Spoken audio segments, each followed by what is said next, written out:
Yes, karibu Majenga Construction. Leo tupo Kigamboni, eneo la Soweto. Mteja wetu alituita kama unavyomwona hapa, tumekuja kumfungia maji kwa sababu ilikuwa changamoto sana kwenye swala zima la ufugaji. Akiwa anafuga anatumia kwenye swala zima la kuosha vyombo, kwa hiyo inakuwa kidogo changamoto. Kwa hiyo kwa sasa tumemfungia huu mfumo ambao ni rahisi. Urahisi wake huu, unapandisha, unashusha na kuku anakunywa maji safi muda wote. Yani wewe kazi yako ni kuweka chakula kwenye hii mistari.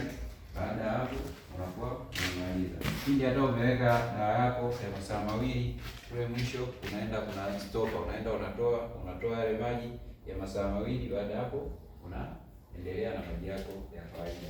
Kwa maana huu mfumo una uwezo wa kuwekea chakula na ukaweza kwenda kufanya shughuli zako hata za kutwa mzima, kwa sababu maji yanakuwa hayana shida.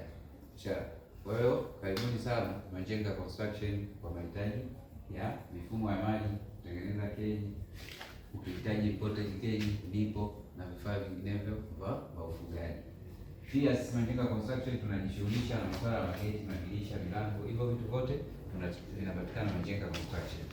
Kwa hiyo leo mteja wetu ameona kazi yetu na ameridhika. Sijui yeye leo anaweza akasemaje. Nimefurahi sana. Nimefurahi kwa kuelekea mfumo wetu wa maji. Nashukuru. Ukiwa na kazi yenu nzuri. Ukiwa na shida yoyote unatafuta, tunakuja, tunaisoma. Asante sana.